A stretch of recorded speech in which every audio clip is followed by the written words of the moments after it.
Hi, I'm here. Hi, how's it going? Good, good. How you doing? I'm doing pretty good. All right. Good. Um, hi, this is Resident of Collinwood. I'm here with at I_Barnabas. We are here to discuss Halloween, the Halloween franchise. So, what got you started in the Halloween franchise as a fan? I started. I'd seen it on TV, off and on, but I really didn't watch it. Uh, the full movie, from beginning to end, until around 2007. And I heard of Halloween. We actually had the Atari 2600 game, and I remember the music always creeped me out, and the game creeped me out, and I thought it was really really scary. And so actually, that was where I first heard of Halloween. And my brother was always a big fan, but we never watched it. But my first time watching it completely was in 2007, and I loved the movie, and I loved a lot of the sequels. How about you? I first watched the original Halloween. I got into Halloween in 1990 when my mother decided to show me and my brother our first horror movie, which was John Carpenter's Halloween. Fantastic! What a place to start. Yeah, it was interesting. She goes, "Here, I got something for you kids to watch," and she popped it in the VCR. Uh, Mothers, what do you do with them? But I know exactly. right? Um, what's the in the first Halloween movie? What are some of the things that you love the most of the original Halloween? And we'll get on to the sequels too, as well. I think of course the first thing is the music. I love actually like I love the Halloween theme, but I'm actually someone that I love Laurie's theme a lot better. I think it's got just a great creep factor to it, and I love the music. I love the simplicity of the movie, but probably my favorite is Dr. Loomis, um, because I think the whole movie rests on his shoulders, where he builds up Michael, he sets the mood from scene to scene. Um, I think Dr. Loomis is my favorite character in the original movie. He's just great. Yeah, for those who don't know, Donald Pleasance, who played Dr. Sam Loomis, Peter Cushing and Christopher Lee were both offered the role, and they both turned John Carpenter down. And for years and years, Christopher Lee kicked himself for it. Um, but I think the best thing about this was, Donald Pleasance's daughter actually was a fan of John's first film, Assault on Precinct 13, and Exactly. he got when he got the call, his daughter said, "You got to call him back. You got to call him back." And thank God he did. um, it, Yes. it became movie history, as you will. And what were your thoughts on Michael killing his sister? Them opening it with him killing Judith. I thought it was pretty great the way they did it. I mean, I had already known that Michael was the killer, but the first time I saw it, I was thinking it was a surprise for me, because I was used to seeing just a picture of Michael, adult Michael with the white mask, and seeing that it was just a kid, um, just a normal looking kid, that really surprised me a lot. It totally took me by surprise. I couldn't believe that that was Michael Myers, and it was a big shock, very very big shock. And um, talking about the beginning of the movie, there's something that happens, and no matter how many times I watch Halloween, this part always makes me jump when it shows Michael looking in the upstairs window, and that little musical sting when the light goes out, and everyone cracks up at me, because no matter how much I know it's coming, that little part always makes me jump. Um, but yeah, I was really, really taken aback seeing that that was a kid. Um, I was thinking it was going to be the adult Michael when I saw it. So that was a big surprise, and to me, it was kind of a bold move to make. What gets me for Halloween 1, the original, is at the beginning that little Halloween rhyme the kids sing, and all of it, and I just thought, man, that's just eerie as hell to start off a horror movie. Uh, Yes, it is. it just it gives me like it doesn't scare me, but it gives me goosebumps. It gives you a chill up your spine, like something's wrong here, something really Oh, very bad, much. right? Um, Very much so. what were your thoughts on Laurie and her friends? Did you feel that something was up with the town, and Laurie more sensed it than her two friends did, or something was up with the whole boogeyman thing, like from the beginning? That's a great question. I didn't really think much of it because it felt a lot like I grew up in a really small little coal mining town, and it felt very similar to, like there was one hardware store, there was, just like one little everything, and it felt very, very familiar. It wasn't until years later that I heard a lot of people analyzing, what Laurie's fear of the boogeyman was. Um, on the surface, I didn't think of anything really out of the ordinary. It felt very relatable and real to me because like I said, I grew up in a small town. Everyone loved Halloween and trick or treat. So I felt right at home watching this movie as far as the town goes. Haddonfield very much felt like Logan, West Virginia, where I'm from. Nice. What were your thoughts on the the transition from Halloween 1 to Halloween 2? Well, like them going from, even though they didn't film it till years later, and Laurie and Jamie Lee Curtis had to wear a wig. What were your thoughts on them making it basically the plot was it all happens in one night? I really like that. I love that it picks up right where the first movie left off, because it's like you could just watch, both movies at once. And I wish that they would make a DVD where it was just one long cut of the movie. It feels very, very complete Mm-hmm. that way. You could tell that there was a different director by the way that the movie went, and you could tell a lot of slasher movies um, patterned Halloween 2. With a lot of things that they did, it felt like, there were a lot of boilerplate sequels that, or slasher movies that passed afterwards, but um, I thought it was really, really clever and a very good thing to keep it going right at the same moment.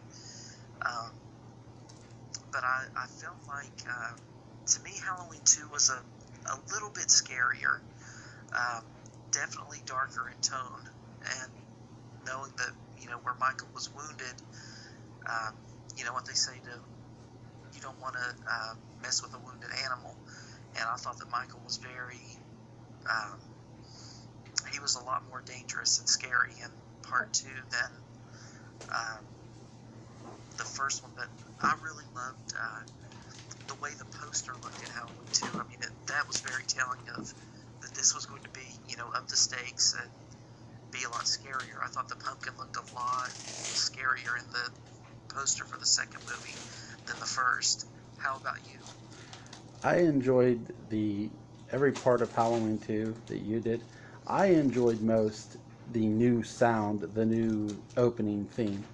I thought with the orchestra, or um, what is it? The not the piano, but the Like, it was very electronic and synthesizer. right.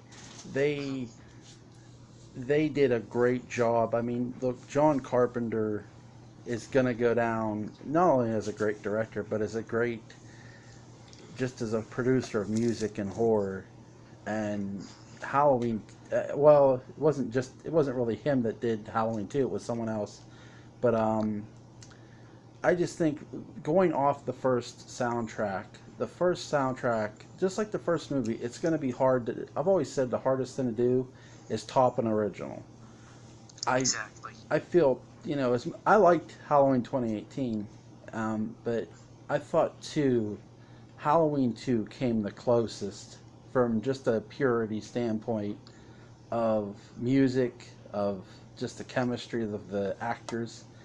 And I tell you who I enjoy the most in that movie, not just Donald Pleasance and Jamie Lee Curtis, because they're at this point Jamie Lee Curtis is now the star of Halloween, but Exactly.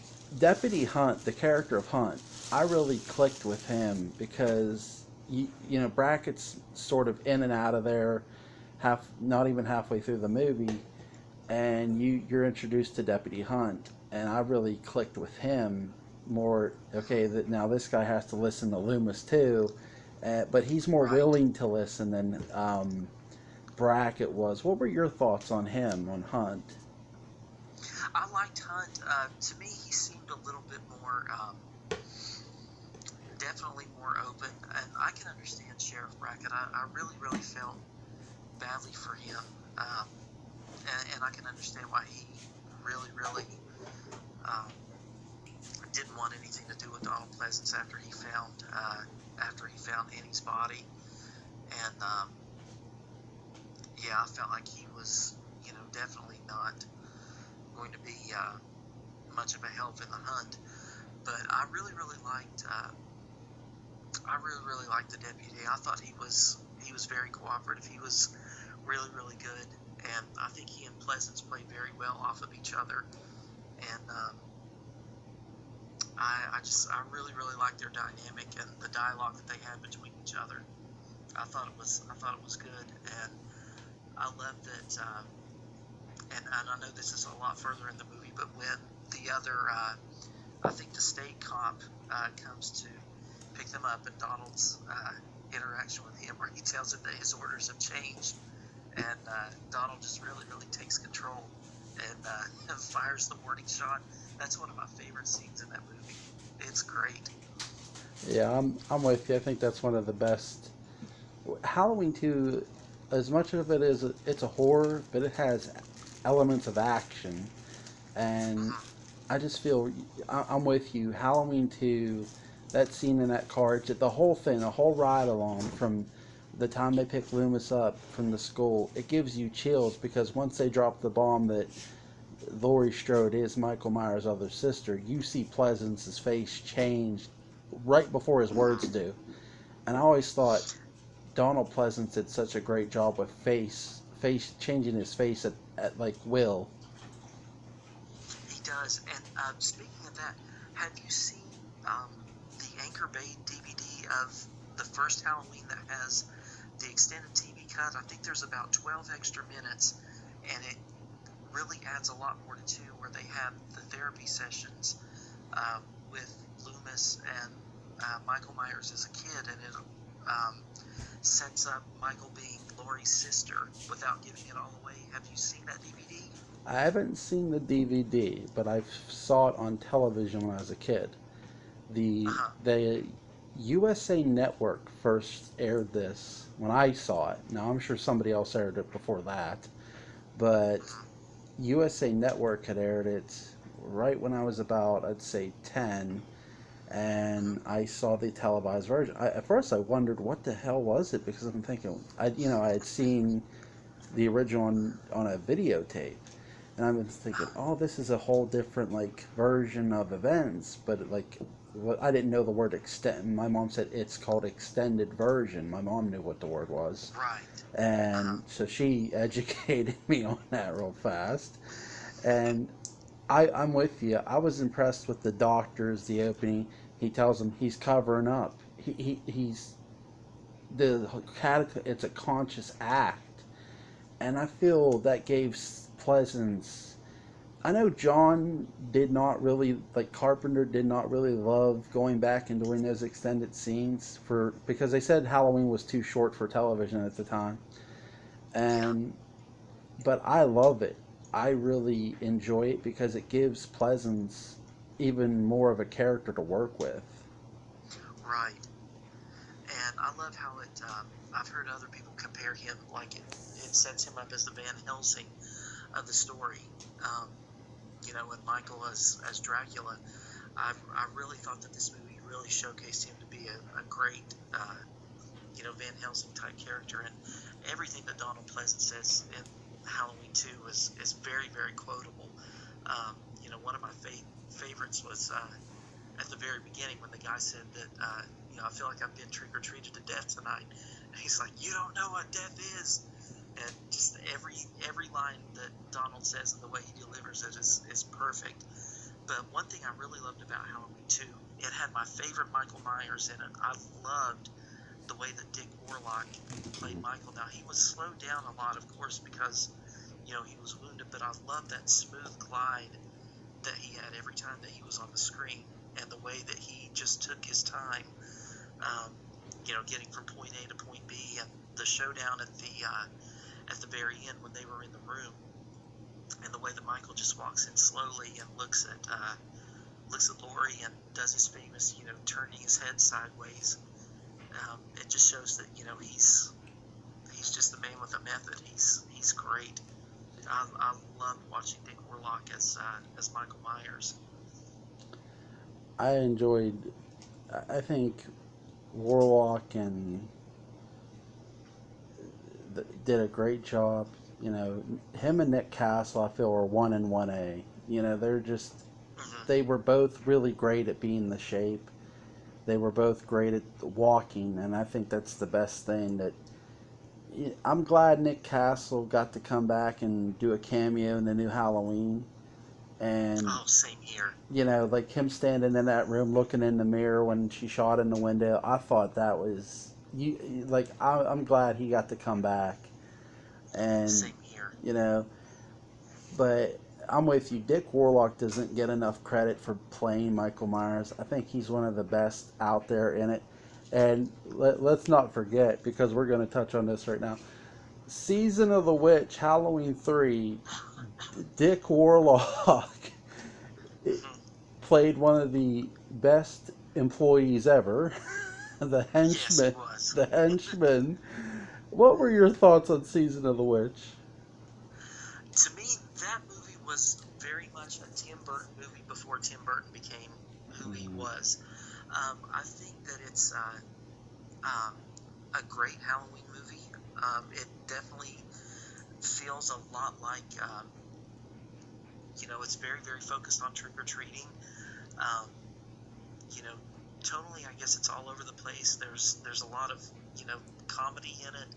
There is a lot of horror in it, but to me, it's a really, really good mix of both.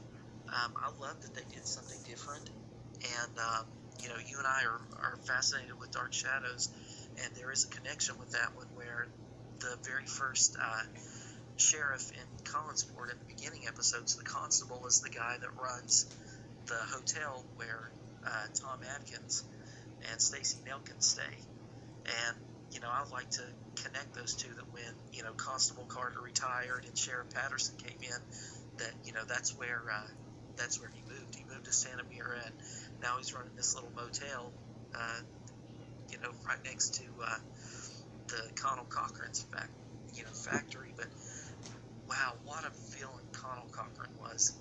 Very, very underrated. I love Michael Myers best, but wow, he was great. Dan O'Hurley delivered those lines, I think, better than anyone else could have. He was so creepy in the way he had such a dual personality. I loved how he was just such a really, really nice, company guy, and just a very upstanding person. And then, when the camera, other people would look the other way and the camera would show on his face, you could definitely see there was something very wrong about this guy. And I loved the character, and probably Halloween 3 is one that I watch very, very often, probably just as much as the original. I really, really enjoy the movie and think it's very, very fun to watch. Do you think Dan O'Healy as Connell Cochran, do you think it's one of the most unappreciated, underrated horror villains ever? Absolutely, and I think it's just because of the reputation of Halloween 3 that, 30 some years later, everyone still wants to hate on this movie. regardless if they had seen it or not. I think he was great. I love the speech that he gives when he has Tom Atkins in the back room at the factory, and he tells his own backstory and the Festival of Samhain, and that was such a great speech, very very eerie and very creepy, and I think it was a really really good a bold choice where it showed them. I mean, it's funny, but it's so disturbing. It's hard to even laugh at the situation where they're showing the Halloween commercial, and the kid just like falls down and collapses, and his head melts and turns into all the bugs and the snakes and everything. It's so crazy and disturbing. It's just, to me, the first time I watched it, I didn't know how to feel about it. It was funny, but at the same time, it was just really, really messed up. And I thought it was a bold move on that movie's part. Where you actually see the death of a child, and very few horror movies now will go there. I think considering the time then and the time now, where it's so hard to get away with that. Even then, it's a gutsy call. Yes, it is. You know what I mean? To make that call, we're going to kill a kid in a movie, from a fictional sense. But they made that call, and I'm with you. I applaud them for doing so, because the one thing, Connell Cochran is a witch, and he's not. Right. He's not green. He doesn't have warts on him.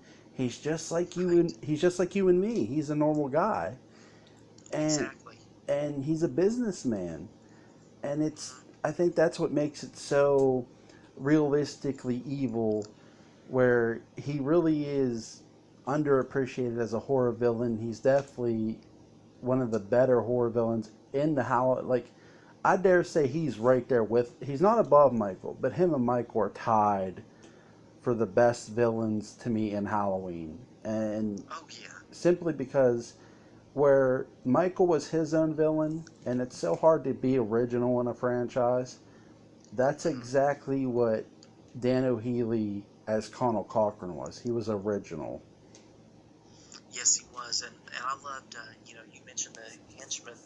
I thought that was, like Dick Warlock and all the other ones. That was pretty creepy, and I love that he, when the actress, what was her name? It was Tom Atkins' wife. She played Marge. When there was the misfire and she took it looked like a lightsaber to the face. When rather than taking her to a hospital, they took her straight to the factory. That was just immediately, that was a red flag to me that something's not right. Right. And yeah, that was really really good. And we were talking about music. I thought the soundtrack in 3 it's probably about my favorite of any of the Halloween movies. I love the soundtrack in 3, and the Atari graphics. That was my favorite pumpkin opening.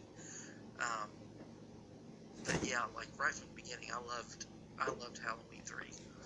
I thought it was really good. Yeah, Halloween 3 has a main theme, but then it has its own like theme song for the Silver Shamrock Company. And I always thought that was so different for Halloween. And you haven't seen it again in that franchise. And really you just don't you haven't seen it in any other franchise either. Right. That that's the one thing Halloween has always tried to do, whether it's Halloween 1, 2, Season of the Witch, and so forth. They've always tried to do something unique, and that's what I've loved about it. The 3, and I love how they had Jamie Lee Curtis as the PA announcer in the town. That's right. you Yep. know, you know, they had a lot of. I think Nancy Loomis was even in it. I believe the girl played Annie Yeah, she Brackett. was Dr. Chalice's ex-wife. Right. So I love the Halloween cameos they got in this. um, Hmm. I thought they were really, really neat. And again, Season of the Witch is one of the it's just truly. I had my daughter watching it with me here a couple months back, and she's like, "Daddy, why are these silly people putting all these masks on?" But I had to explain to her. I said, "Yeah, they're evil." But so would Okay, so let me ask you, if you were going to get one of the three silver shamrock masks, which one would you have picked? I gotta get the pumpkin mask because Same here. you know what I mean. Same I here. like the witch. The witch is nice, but Hmm. I think the pumpkin mash is just the more fun one because we know what happens with the kid. Hmm. we know, Same here. you know, it's just that's if I was to get one. I don't have any of them, but I do want to get I one. don't either, unfortunately. I do want to get one. I might get they sell these not the three they do sell the three masks, but they also sell these like three figures that have like the mask on them, each different Oh, one. really? I haven't seen those. I think don't quote me on this, but I think their neck is. If I find the link, I'll send it to you on Twitter. But Okay, fantastic. but they do have like they're like three little statues with different masks on. I know we're jumping real quick, but I do want to ask you, what were your thoughts on like the mask, like the season of the witch mask being in the new Halloween movie?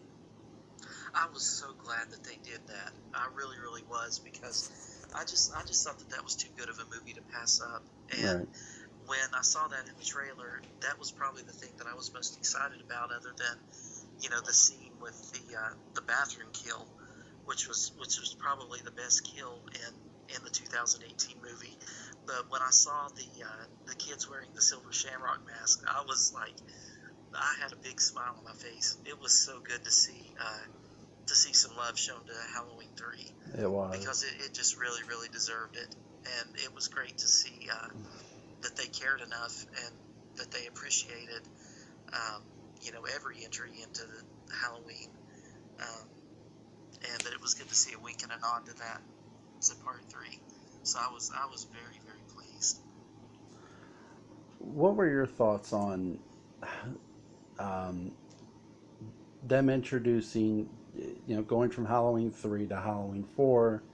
They pick up 10 years later, from 1978 to 1988, and we're introduced to young Daniel Harris as Jamie Lloyd, the daughter of Laurie Strode. What were your thoughts on that? Um, I Looking back at it, I would have been okay if they would have kept doing an anthology series. But at the same time, Halloween 4 is my second favorite Halloween movie.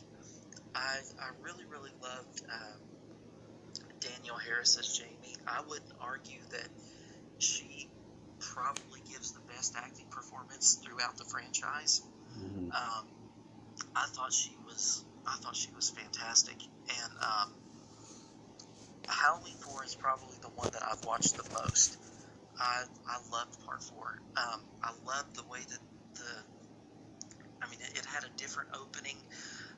The scenery when the movie starts, where it shows fall, and um, the very, very orange colors. I thought it was great, and I really, really liked the way that they brought Michael back. That he still had some family members. I thought it was, I understand why Jamie Lee Curtis was, she was moving on. She was becoming a big star, and she was doing other things. I hated that she had the off-screen death, supposedly.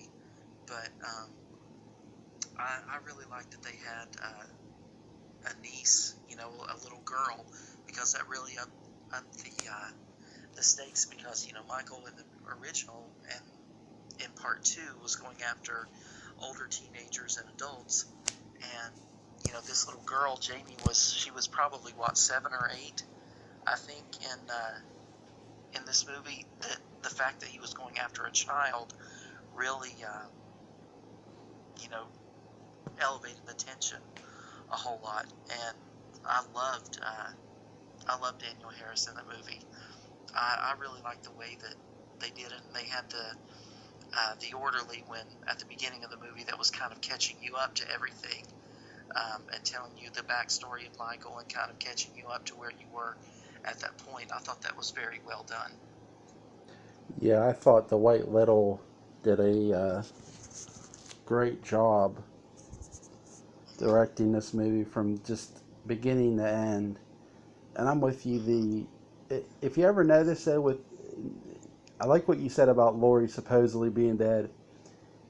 If you go back and watch Halloween 4, and she's seeing the ambulance that Michael was in, and I was saying this to another friend of mine, Daniel Culver, when we were doing our Laurie Strode retrospective. I do believe that entire sequence with Rachel is a dream.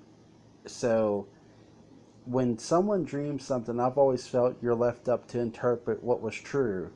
And they say about Laurie's been dead 11 months. And that's sort of what I've interpreted that as. Well, has she really been dead 11 months, or has she been dead longer than that and they just assume she's dead? Right, So, right. That is a good question. Um, I I forgot because it's been a little bit of time since I watched 4. I forgot that it had been that soon. For some reason, I was thinking the time frame was a little bit longer than that, but yeah, that makes sense. 4 is, I think 4 is just, I love how they shoot this in what, Salt Lake City, I believe, but Yeah, it was somewhere in Utah. yeah, Um, yeah, I really enjoyed the location. I thought it made a good Haddonfield a little bit. mhm. Um, what were your thoughts on Rachel Carruthers, the character of Rachel? I really liked her, and it's hard not to not to root for her, especially when she's with her boyfriend's name was Brady, I believe. Yep. Yeah, when you see Brady, going off with Kathleen Kinmont's character, um, you really feel for her, and I liked Rachel a whole lot. I thought she was she's no Laurie Strode, but she didn't have to be. I thought she was her own thing. Um, I thought Rachel was a very good character. I know some people that actually like her better than Laurie Strode. Um, but I thought she was a really good character, and I liked how, even though she was resistant, you know, to Jamie at first, um, how she was very protective of Jamie, and I liked the relationship between the two of them, and how no matter what was going on with Brady and uh, Kathleen Kinmont's character, there was just that really good bond, and they sold it to me that she really did care about Jamie, and they were really good together like sisters, and I loved seeing them together throughout the movie. What were your thoughts on Donald Pleasance coming back for? I know he came back for Halloween 4, 5, and 6, and 6 was his final one. But what were your thoughts on them being able to get him to come back? I thought it was good, and I thought it was a pretty good explanation. I thought it was a miracle that he survived part two, but um, like the classic saying is, if you don't see a body, then that doesn't actually mean that they're dead. So I like that they brought him back, and I thought it was important, especially if you jump ahead to um, the end uh, with Jamie. Um, I can imagine that Halloween 4 to me had the best ending out of all of the Halloween movies. Um, how Loomis felt like he finally succeeded, and that Michael was gone, and then to see the evil transferred into Jamie, and just you could just see how he just completely broke down and lost it. I thought that was so good. I was so glad that they were able to bring Pleasance back, and I think I enjoyed him the most in Part 4 than any of the other movies. I thought he was really good. I think Halloween 4 has always done good, not just bringing Pleasance back. I think it. I love Donald Pleasance. I think Hmm. Halloween just, I think they tried to do their best without him, you know, when he passed. But I think Donald Yeah. Pleasance meant so much to this franchise, and he always will. Not just his character, him in general. And Hmm. but I've always enjoyed the new characters they've introduced as well. I'm with you, like Rachel, Jamie, Tina in Five. I thought they're different. They don't have to be the same character as this person or that. I'm with you. They can be different. And I gotta get to perhaps the darkest character within the franchise is the Man in Black. And I, Oh in yeah. Halloween 5, what were your thoughts on that character? I thought he was really creepy. I loved the mystery that he brought uh, to part five because I kept thinking, in every scene that he was in, I kept wondering who he was and what was his purpose. And I actually got a creepy feeling off of him. I know some people that I've heard them talking about part five, and they said that they thought that he was unnecessary and they thought it was a joke. But I got a very, very eerie vibe off of him. And didn't he have the thorn tattoo on his wrist? Yeah, hey, Yeah, that's a great yeah, point. Yep. yeah. I thought that was something that was had a lot of mystery, and I was wondering what is this guy? Because it very much seemed like a creepy looking cult symbol, and I thought that was something cool to put in to Halloween. And I knew that he definitely served some kind of purpose. And when I watched, I used to have a DVD that had Halloween 4 and 5 together in one set, and seeing the way that it ended, where he got Michael out of jail, and he um, there was obviously something big to him. It drove me nuts wondering what was going on. I couldn't wait to watch part six and see if it would reveal who he was and what his whole deal was. I loved the Man in Black. I thought that was a really good element to add to that story. I love how even though they introduced the Man in Black and I thought it was the devil. I'm gonna be honest with you. Hmm. It seemed like such. And it's funny because when I first watched this with my brother, he looked right at me. He said, "The devil is coming for Michael's wayward soul," and that's where I got that from. Was my brother, There was something very supernatural feeling about him. right? I can see where you would think that. And I was like, you might be right because I'm thinking, who the heck else would that be other than Satan himself? I mean, Hmm. Michael's got such an evil soul. Who else is coming to collect it but the devil? And Exactly. but to sort of touch on six as well. Did you feel watching five? And I'm not discrediting six. I love Halloween six. Hmm. And did you feel it was when? I had no idea.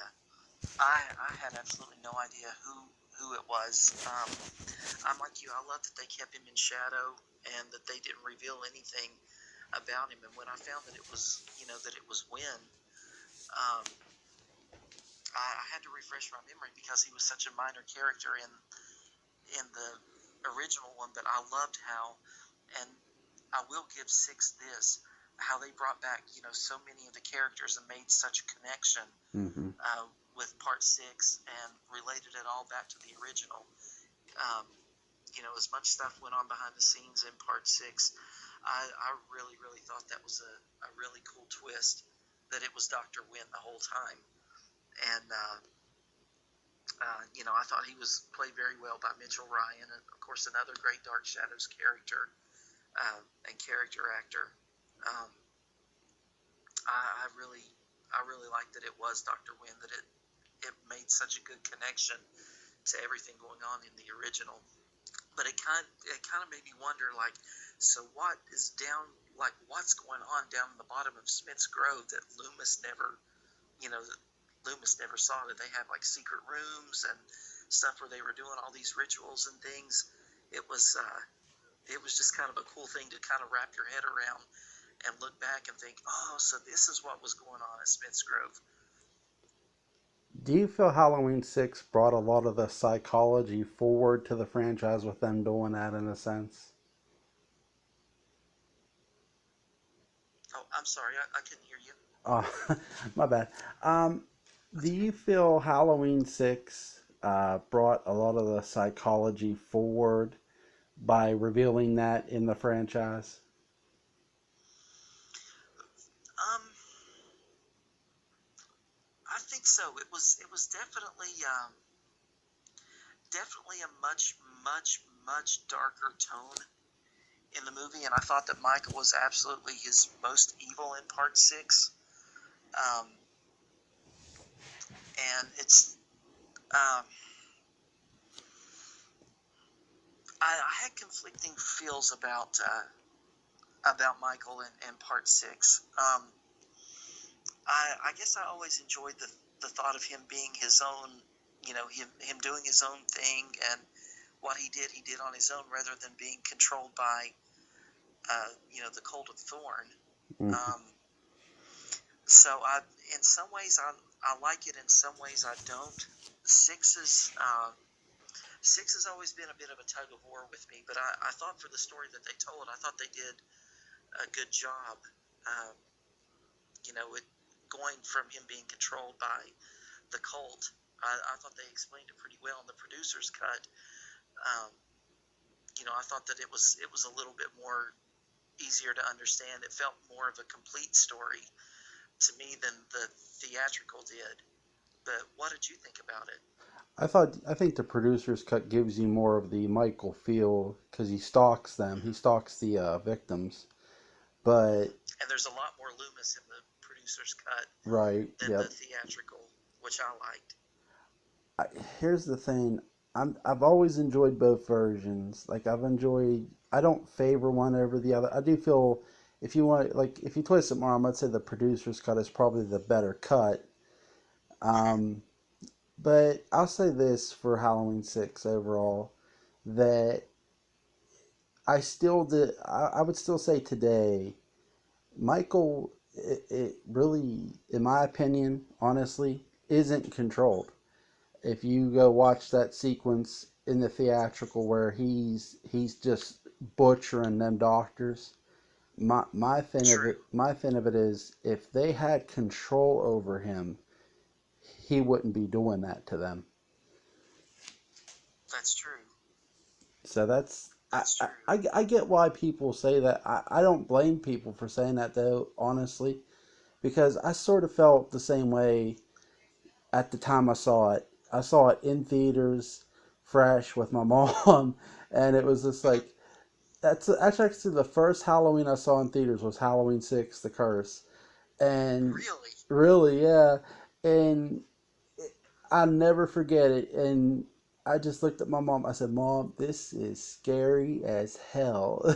and looked at my, I looked at my mom. I It said, was. I looked at my mother. I said, "You sure I should be watching this?" She goes, "Shut up and watch." but I'm like, because it was just dark. I dare say, like I said, when we get to 2018, I enjoyed 2018, but Uh-huh. 6 to me is still the darkest Halloween in the entire damn franchise. Oh, I agree. I agree completely. I agree completely. There was I mean, and not just aesthetically on the surface, like with the colors and everything, but just the subject matter and everything. I mean, it went into some dark places. It, Um, it felt like you were yeah, watching six is Silent Hill. yes, very much, right. very much. Oh, shit. And the I thought the deaths in Part 6 were pretty extreme, especially John Strobe. Wasn't that such a satisfying kill? He deserved that. He really deserved that. He had that coming.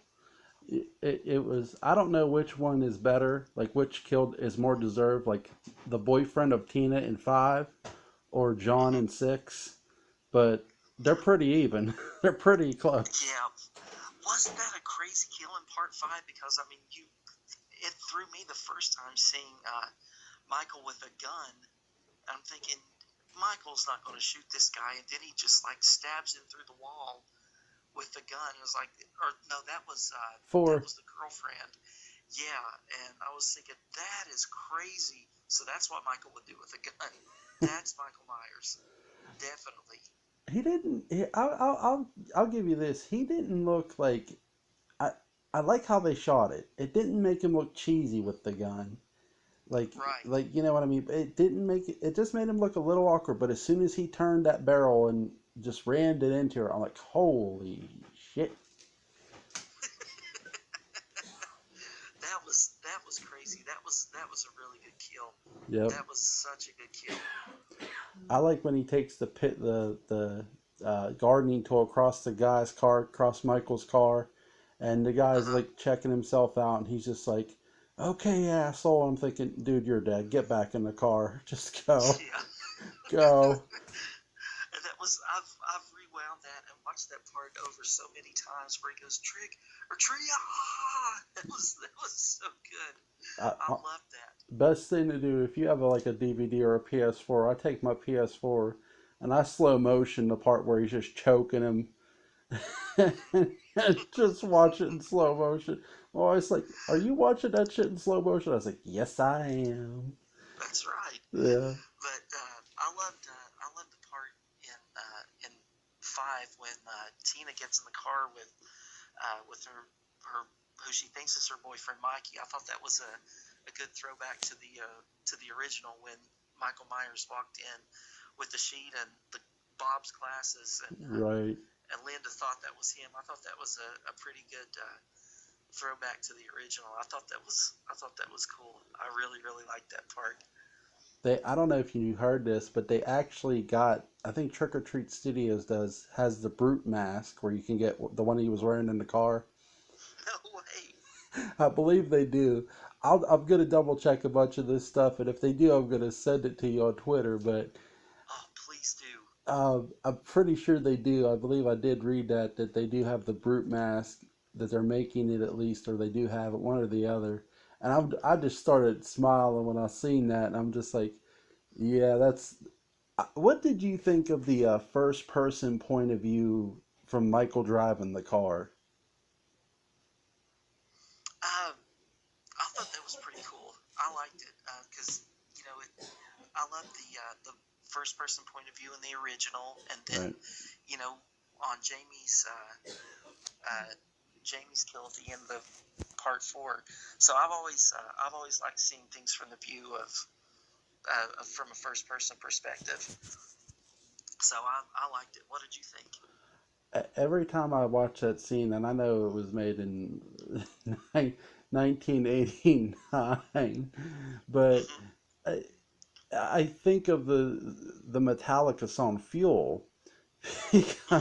because I mean he's chasing after this girl, Jamie in the car. I really enjoyed it. It was so different from, even though like you see the first person view in 1 and in 4, they always manage to do something different with that first person view, from Hmm. behind the mask with Jamie. Well, now we're doing behind the car with Michael, and he's chasing Hmm. somebody, and I'm like, God, yes. You know, I was just excited. Uh, what did you think?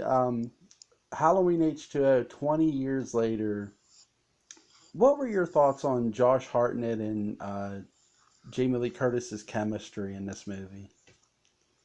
I thought they were really good. I thought that, and this might sound weird, that it was almost eerie the way that they physically resembled each other. I thought that they even looked a lot alike. You know, they had a lot of this, the same hair color, the same hairstyle. Um, I kind of felt for him a little bit, because I could understand um, Lori feeling the way that she did and being so overbearing and protective, and why she had turned into such an alcoholic. But I kind of felt bad for him too because um, I mean, you could definitely see, and I thought they played both sides, and you know, you could feel and understand both sides of the same, of that coin. Um, but I had a feeling that they were both very, very similar in their personalities. But I loved the dynamic between the two. I I thought that they played very well off of each other. How about you? I actually like Josh Hartnett and Jamie Lee Curtis's chemistry better than I did Jamie Lee and Andy Matichak's, simply because they didn't give enough of that in 2018. I thought Right. there was more of that in H2O with Josh and Jamie. And I thought Josh Hartnett just being introduced into, H2O, I really enjoyed his performance. I thought he could definitely be a major player in the franchise. And Mm-hmm. I just enjoy their chemistry. I think their chemistry is that the best part of that movie. Really, I don't hate the movie. I just the original idea for the movie I don't love because it was a copycat, but it's not so Yeah. much. It's who they were going to have the copycat. They were going to have the one boyfriend of the one girl be the killer, and then they did the right thing. They brought Michael back, thank God. But Yes. I did love LL Cool J's character in this. I thought he did a nice job. Them bringing him Mm-hmm. in. What did you think of the sort of like H2O, H2, or as some might call it, H2 Scream, like way they did this movie, I guess? It did feel very, very much like Scream. It wasn't. I think his name was it Steve Miner. Yep. Was he He the was guy the that directed director. it? Yep. Hello? Hello? Uh-oh. I think we lost power. Hello? Of course, we're going to lose power, during the whole proceedings. From. Are you there? Yeah, sorry, my power went out, so I was sorry, I didn't Oh, hear what that's you okay. said. Go ahead. That's okay. I thought it was maybe some kind of Skype noise. I'm so sorry, but I thought it was a good change in tone to go from six to H2O. It felt um, a little bit lighthearted. Um, not so much in the tension, but I thought it was a good shift in tone that needed to be. I enjoyed the score very much for H2O. Hmm. The orchestra, how they did Hmm. that. I do love. Yeah, John Ottman is one of my favorite composers. I really liked what he did with the score. What were your thoughts on them? Now we know we've seen Janet Leigh and Jamie Lee in The Fog, but they were in this Hmm. as well. They brought the mother and daughter back together, and they do a very huge nod to Psycho in this. Oh Uh, yeah, with the car. yep. Yeah, they had the same car. Yeah, that was great. That was such a good little Easter egg. I think that's the coolest. I love what they did with 2018, all the Easter eggs. But Hmm. the one thing H2O gave me most was that Easter egg. Hmm. I love they used the same car she drove, the same car she was buried in. I love that Hmm. to death. I do too. You And know, it was great to see them, because Halloween is, one could argue that Halloween is definitely all about family, and it was great seeing Jamie Lee and her mother, and making it a family thing that the two of them uh, were in the movie together. That was Janet Leigh's biggest movie, mhm. and Halloween was Jamie Lee's biggest movie, and I thought that was really cool. To bring them, what made them so popular, and just contain that into one movie and have them together. I really, really liked that and thought that was a nice touch to the movie.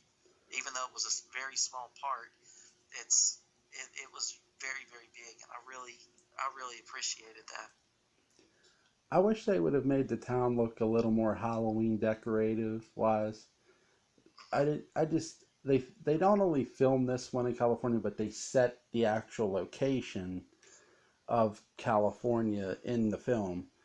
So they made it look very Californian, and I get why, but I right. just wish they would have did more, like for the town parts. That's my more biggest complaint of this movie is the town. And I know there were kids dressed up. I did see that, but I really wish they would have decked out the town in Halloween decorations a little more. I get why the school wasn't because of Lori, because of Carrie Oh, Tate, absolutely. right? Yeah, she was the headmaster. Right. Right. But I just wish the town would have been a little more decorative of Halloween decorations. That's all. Yeah, maybe that's something that that they didn't really touch on. Where she was, I'm sure with her being the headmaster of the school, she probably had a lot of say and a lot of pull, and in the town itself. So I'm sure that over the years she probably had something to do with that. Yeah.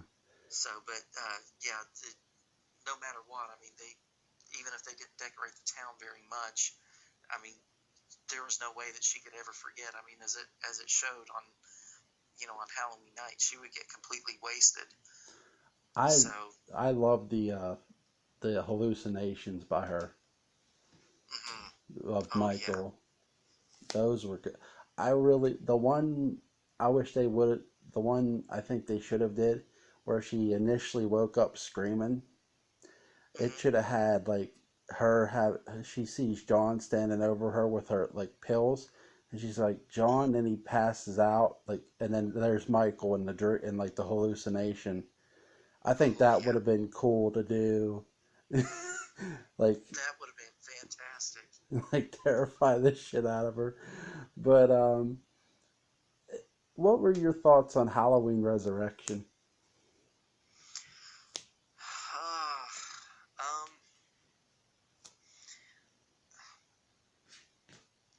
I have some mixed feelings on that one, and um, I loved your review of it because it made me feel a little bit more forgiving to the movie. And I loved hearing your story about how you took your mom to the drive-in theater to see the movie, um, and that was great. Um, I felt, I was disappointed with the movie. I liked that they tried something original and that it was a unique idea and that they got the director back from Halloween 2. Um, to me, it sort of undermined the ending of H2O, where Laurie beheaded Michael, or so we thought, Mm-hmm. and I felt a little bit let down, like it took away that big moment of triumph for Laurie, and I like Freddy's character um, in the movie, and I was surprised that it took 8 movies for them to get the line "trick or treat," mother effer. Yeah, Uh, it but took them that long, right? yeah, yeah, I was kind of surprised that it took 8 movies to get that line out. But I guess I kind of felt that it took away that moment of triumph for uh, Laurie Strode in H2O, and I guess I kind of held that grudge against it during the rest of the movie. And I never really watched it very much since then. But since I watched your review, I actually went back and I appreciated what they did with the movie a little bit more. You kind of made me second guess my initial thoughts and get past my grudge feelings a little bit. And I don't think it's as bad as people say. I guess I was just holding a grudge against it at the time for what I felt that they took away the ending of H2O, what I really really liked, and I thought it was a good finality. But yeah, I don't think it's as bad as I initially thought. I'm definitely a lot more forgiving towards it now, and I'm not going to jump ahead too much, but I could definitely watch that. Even my least favorite of those first 8 Halloween movies, I could watch that any day over the 2 remakes, the Rob Zombie Oh, I remakes. know. Right. I, I think Halloween Resurrection. I, that's the writer in you coming out, where you get we get so attached to characters, Yeah, And very much so. Laurie is such an attachable, likable character, She and is. I think that Resurrection's biggest hurdle that they had to leap. I don't think it's the fact she died. I think it's the way she was killed, and Yeah, you know, I do think they could have came up with a cleverer way to kill her. Honestly, yeah. that it's Hmm. not the fact that they kill her for me. It's the fact that I go, really, you're killing her like that? It sort of felt like the Rachel kill in Five. Like, really, you're Yeah, killing right? You know what I mean? Like you're killing her like that. you know? right, right. It's just like, if someone's coming with a mask like that to kill you, why would you need to pull the mask off first to make sure that you're not killing somebody innocent? And it just seemed a little, it just kind of made me question a little bit, like, why did they do it like this? It just seemed to, I guess if something was going to get Lori, it, I was hoping there would just be a little bit more to it, like, kind of like you said. I felt she deserved a better way to go. I think they should have to me, if they were going to kill Laurie Strode in this, my suggestion to them would have been sort of do it the way they did in Four, off-screen kill, Yeah, where how she accidentally kills the paramedic, accident or not, it's still murder. So exactly. have her on death row or something, or be put in a chair, something, Oh, okay. you know what I Yeah, mean? yeah, Something else. I'm not saying, definitely for sure go that route, but if you're gonna have Michael do it, have Michael do it in style. Have her be yeah. dead in style. Again, characters in franchises, just like in stories we write, they come and go. And Right. but when you get attached to a character and you know they're gonna kill them off, it's you want it to be creatively. You want it to be it's sort of like, okay, Halloween 2 isn't the end, but the way they do with Donald Pleasance and Michael in that room is so good. Oh, yeah. You know what I mean? It doesn't have to be that good every time, but at least have it be somewhat creative the way that direction of, okay, be creative. Like Resurrection, I'll give Resurrect where the beginning of Resurrection wasn't creative with killing Lori, they were creative with getting rid of Michael, with like sending it off with them leaving him, for dead, and then he's wheeled out into the morgue. You know, Right. that was creative. That's where I feel what Resurrection lacks in the beginning of that kill sequence, it makes up for within the entire film. That's where I give Yeah. Resurrection its due. Hmm. Yeah, I actually have a T-shirt of Halloween Resurrection. I really like Michael's mask in this one. It wasn't my Hmm. favorite, but I thought that it was an improvement. The mask was an improvement over H2O. I like the way that Michael's mask looked in this movie, and I think I got it at Walmart a few years ago, but they had a Halloween Resurrection shirt that was a big close up of Michael's mask from Resurrection, and that's one of my favorite Halloween shirts ever. They I actually, really really like that. yeah, what I love about that too is they'll sell it every year.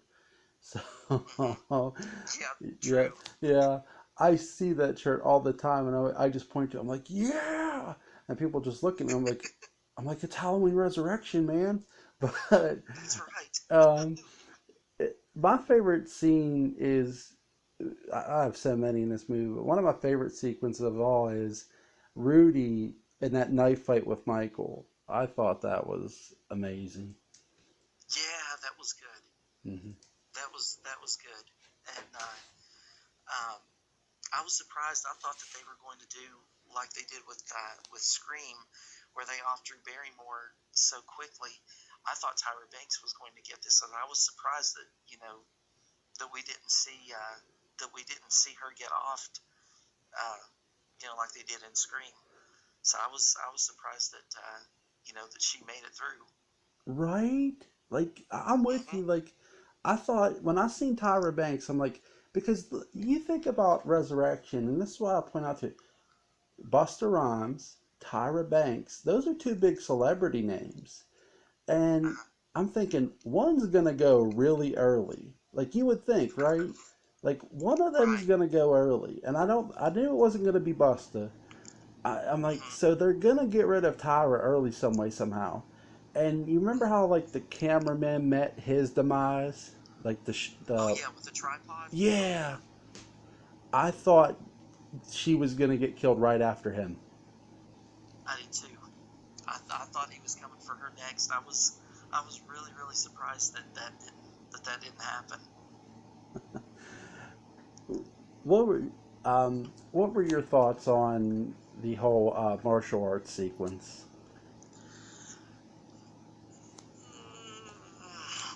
Wasn't my favorite. I thought it was funny, but I thought that I didn't enjoy it. But I mean, I understand that some people do. I didn't really like it. Um, I thought it was kind of cartoony and funny, but I don't know. The electric shock thing definitely was something else though, where Freddy hooked the electricity up to him and gave Oh him a good yeah, shock.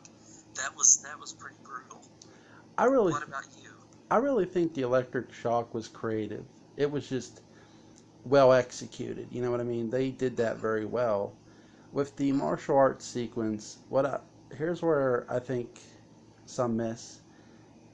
I think they were really trying to find a way for Freddie Harris to figure out a way to save Sarah Moyer. And, Mm-hmm. there's a sequence of Freddie Harris and Sarah Moyer in his hotel room where he's watching a martial arts film. I don't think Right. I don't think they get into enough. Here's where Freddie Harris, I feel, for a character who gets, I think they were trying to be very secretive with this character for some reason. And I don't know, I can't sit here and tell you why. I don't know. I wish I did. But what I would have loved them to do, if I could have gave a suggestion, if I could have had a time machine, I would Mm-hmm. have told them, listen, if you're going to put this character over for karate moves later, that's cool, but Mm-hmm. you need to have more of an emphasis that he knows martial arts other than he's watching a movie.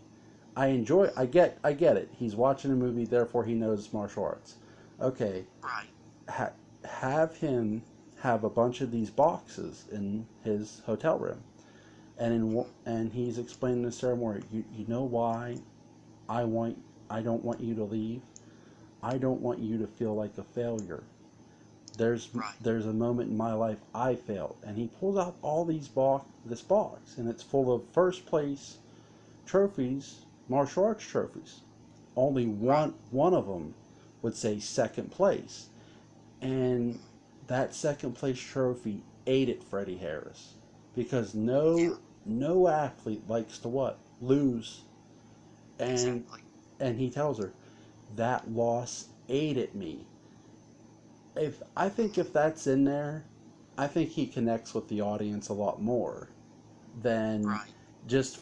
I think they freestyled a lot of the martial arts stuff, which Mm-hmm.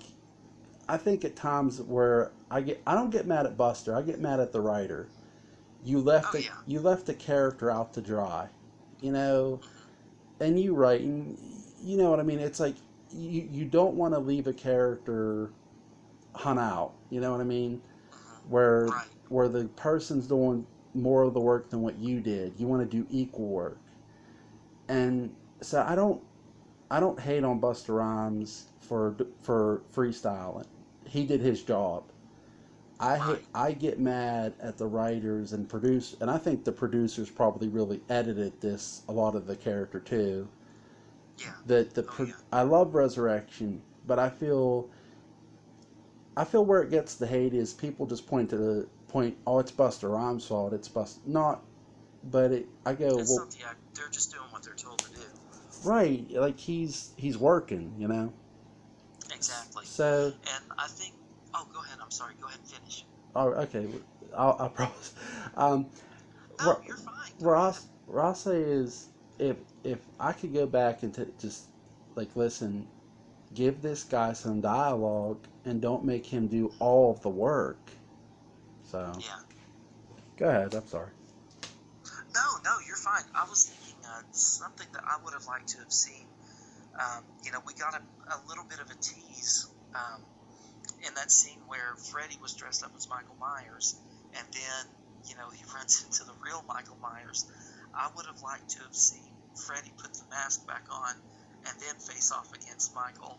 And, because I felt like I said it was a little bit of a tease. I would have liked to have seen a battle between the two Michaels, maybe with less kung fu moves, of course, but I think I would have liked to have seen just a knockout, drag out brawl between the two of them, and maybe end with the same result where Freddy does a roundhouse kick and kicks him out the window. Right. But I would have liked to have seen Freddy put the mask back on and faced off against Michael, in the Michael outfit like he was in. But that's just Right. take it or leave it, just something I would have liked to have seen. It's definitely not as much substance as yours was, but I think that would have been kind of a cool thing to do too. I wouldn't have minded that, considering they've always been sort of teasing the copycat killer thing in the franchise, True. But Very true. I think that would have been interesting if he could have somehow fooled Michael with the costume as well too.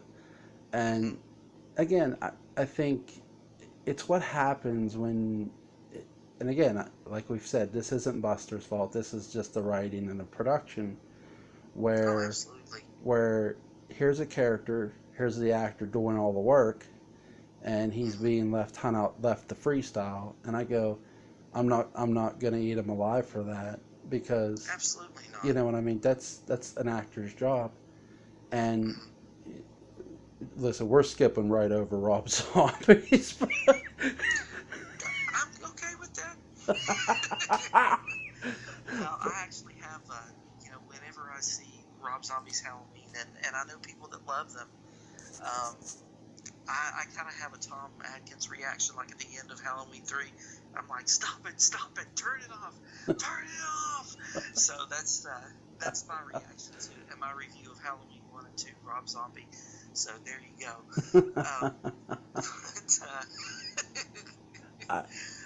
If I knew how to make video clips and memes, that would be one that I would make. Have Rob Zombie's Halloween on the TV screen, and the kids watching that, and then Tom just going like nuts and saying, "Stop it, turn it off."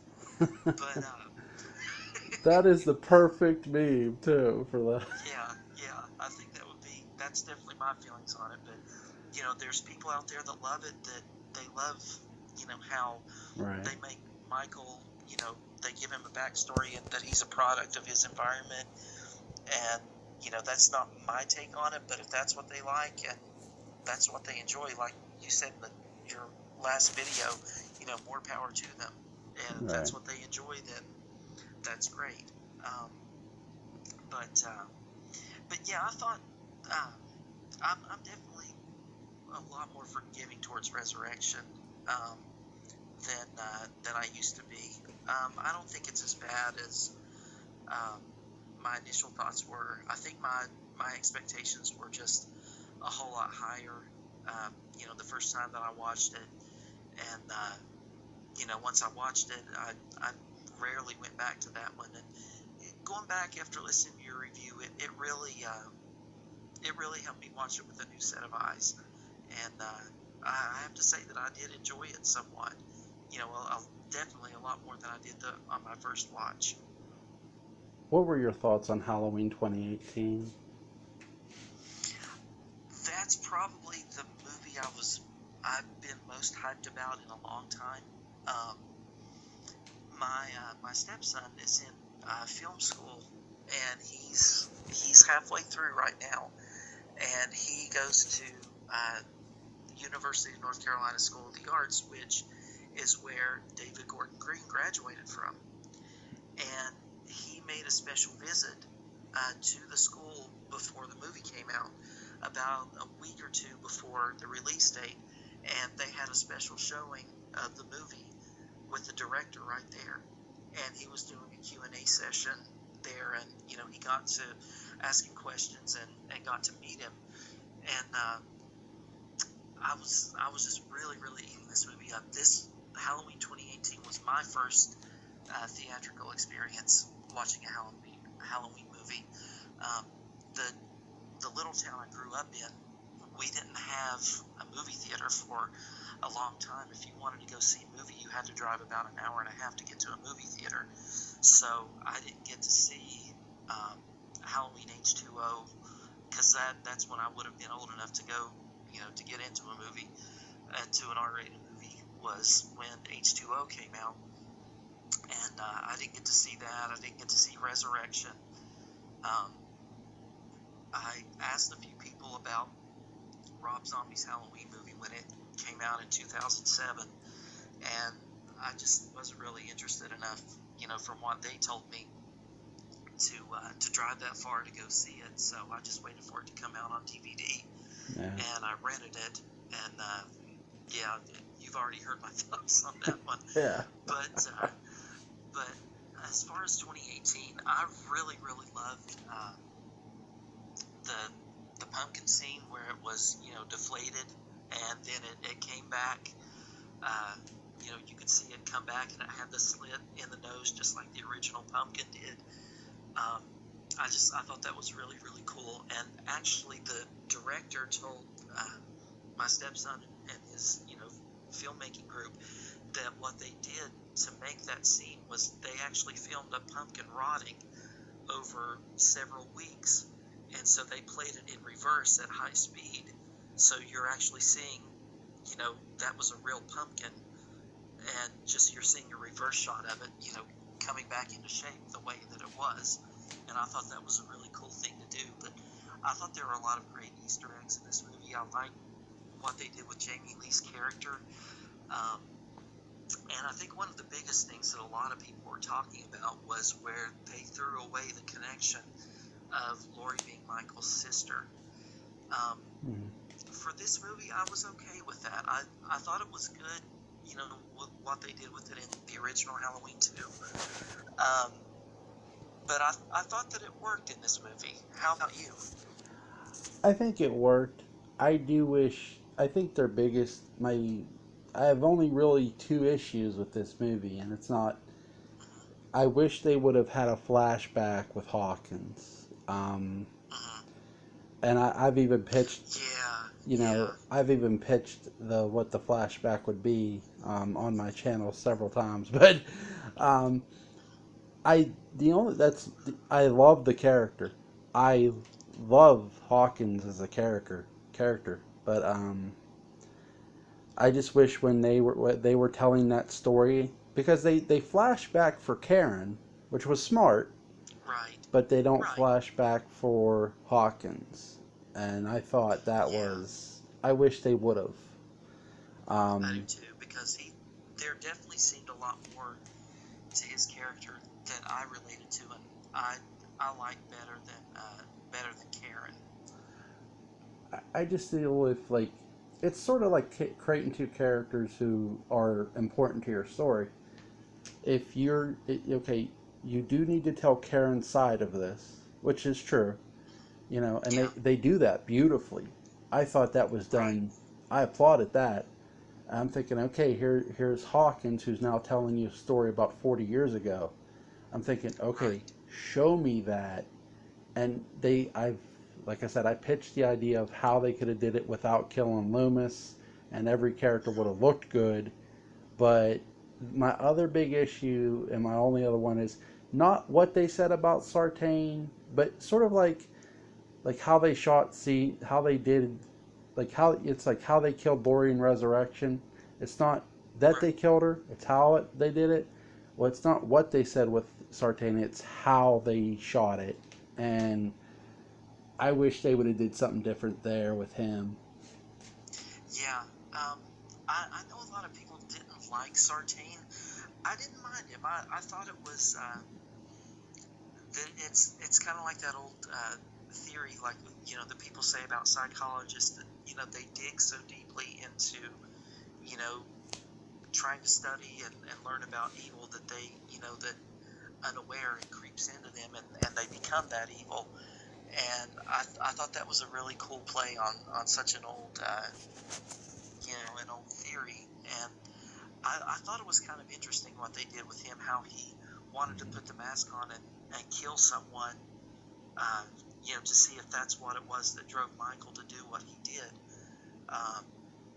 So I thought he was a pretty cool character, but one thing that I would have changed about the movie was, instead of the stepfather getting killed, to me, he was the most useless character in the movie.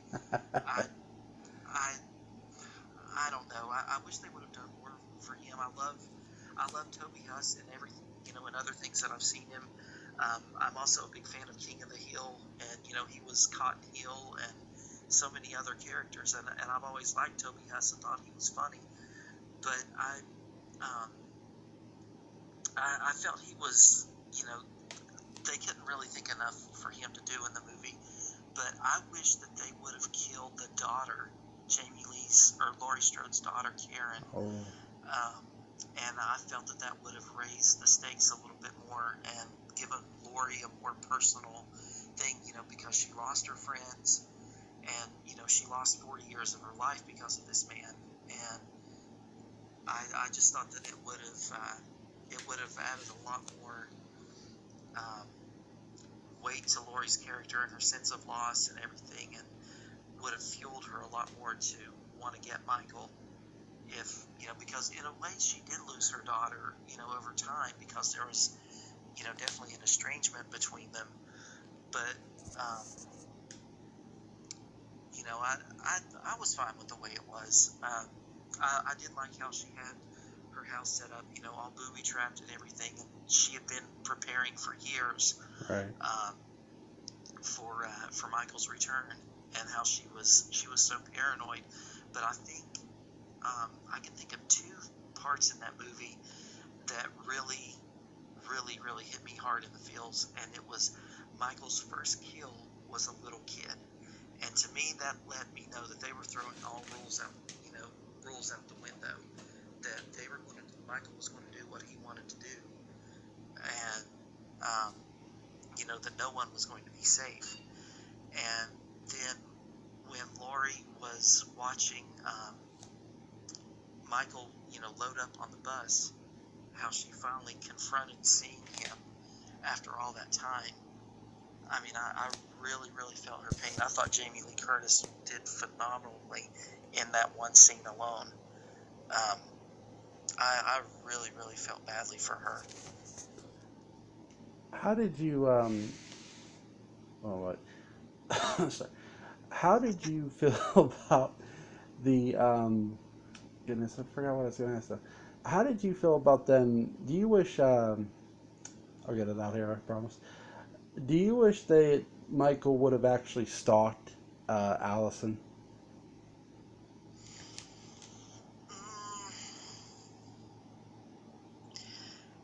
If they would have continued with Laurie being his sister, yes, but since they made that disconnect, no. No. I think with there not being the family connection and Michael wanting to kill his family and everything was just random, then I think it should have, definitely shouldn't have been a stalking, unless it was just something that Michael couldn't stand for, his prey to get away from him. Right. Other than, something like that. But I didn't feel like they really set Michael up to be that way, that's his MO. That if, someone in this, in this new story, this new direction they're telling, that Michael was someone that if someone got away from him, he didn't really care. But what do you think about it? I minded. My only issue with him not stalking her in this, the producers told us that Michael's new favorite obsession was Allison. Right. I'm not saying he had to do it the whole movie, but right. I do feel the one scene they should have did it, when he killed Sartain and she ran, I wish right then and there we would have got that chase sequence. Yeah. That would have been a big nod to the original, because where's she running to? She's running to her grandmother's house, and it Right. sort of made me think of the Big Bad Wolf, Little Red Riding Hood. Of Hmm. I'm thinking to myself, Oh yeah, you, yeah. you better get your ass to grandmother's house for safety, Exactly. you know. I never even made that connection. But Oh, that's such a good analogy of that. I didn't even think about that. what do you what do you think about the new Halloween? It's filming this fall in North Carolina, man. You got to be excited. Very excited. Very, very excited. There were um, a lot of people used to film a whole lot in Wilmington and Southport in North Carolina, but because of certain legislature and politics and all that mess getting in the way, um, a lot of film companies pulled out of North Carolina, and I think that the fact that they are going to shoot Halloween in North Carolina just blows my mind. I love it. I love it. I'm very, very excited. I'm glad that, as far as I know, David Gordon Green is signed back on to direct again. Um, I think I think he's really going to do. I think he's going to do great again. I thought he, um, knocked this one out of the park. I mean, of course, it wasn't perfect. There were things that I wish could have been different about this movie, but I think he, by the fact of all the Easter eggs and things alone, I didn't feel like he did things for fan service. Right. I really feel like he paid close attention to detail because he wanted to make a great Halloween movie and something that was a worthy successor to the original, to what John Carpenter did. And I'm really excited. I'm thrilled. And I don't know that I'll ever get lucky enough to maybe meet David Gordon Green somehow through my stepson. Fingers crossed. Uh, I would love to do that, and I wish I could remember all the things that he said, and all the details that he told uh, about the movie from the Q&A session that he got to have with them. But I'm thrilled. I'm thrilled, and I'm glad that they're not rushing it. Right. Um, like some horror movies in the 80s, they got too formulaic, where they were releasing them every single year, and I find that some other movies that are being released year to year, they uh, as much as I love the Marvel movies, some of them did feel a little formulaic. So I like a little bit of a gap in between to take some time, get your story together, Hmm. come up with some new ideas, and just make a great movie. And I'm really excited that it's coming out next year. That I think they're going to make a great one. I'm excited for you that it's filming in your neck of the woods. I hope maybe you Oh get to yeah, sneak down to where they're filming and take a bunch of pictures. But I would love it. I hope the best for you, man. I have no more questions for you, but I do have one actually. I'll sneak one more on here. Sure. Is there any one actor or anything in particular you're wanting to see in the new film? I have to say, Danielle Harris. Yeah. She's a favorite of mine.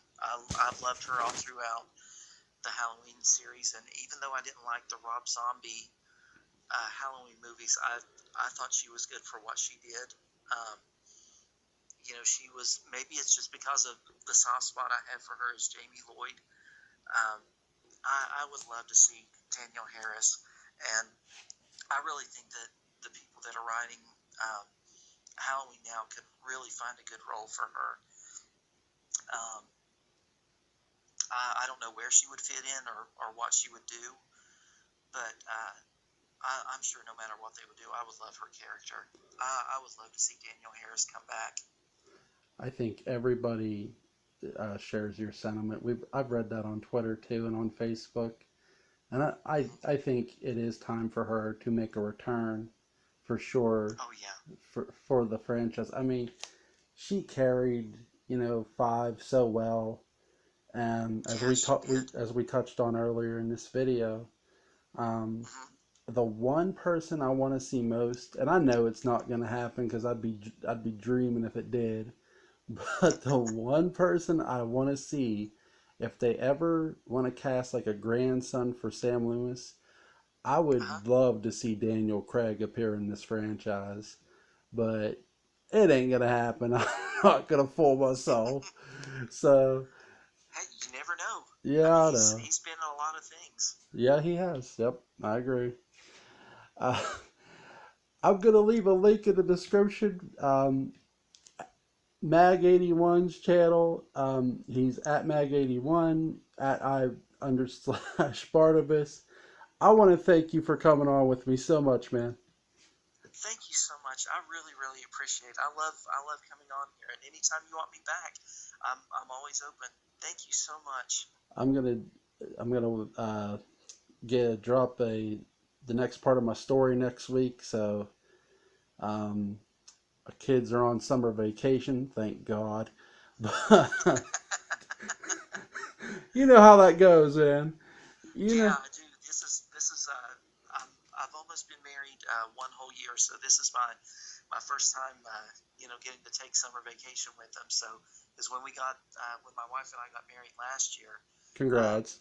well, it was just it was starting back to school. We got married in August, so as soon as we got married, and she's a teacher actually, uh, she we got back.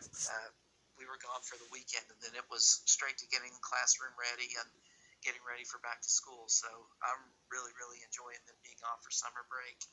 Yeah, it's just nice to spend time with your family over the summer. It really is. Oh yeah, It it really really is. is. Yep, definitely.